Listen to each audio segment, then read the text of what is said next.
আচ্ছা, তোমার গালে ওই কালির দাগ কিসের? ওই যে তোমাদের সেকশনের অঙ্কন আছে না, কি করছো?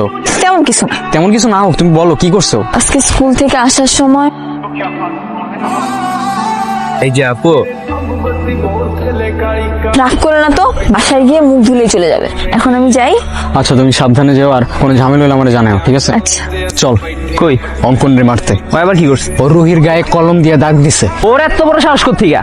চল, ওরে না মারতে পারলে এখন আমার শান্তি হবে না ভাই। অঙ্কন দাঁড়া। কিসে? তুই রুহির গায়ে কলম দিয়ে দাগ দিছিস কেন? রুহি গেলে দাগলে তবে কি? তুই এখনো দাঁড়ায় কথা বলতেছস ওর সাথে? সাহস থাকলে মার। তুই ওর গালে কলম দিয়ে দাগ দেওয়ার সাহসটা কই পাইনি? তুই তো গালেই দাগ দিস। আমি তো চাইছিলাম একটু টাচি করতে। পাল্টা তুই দাঁড়ায় আছিস এখনো, মার।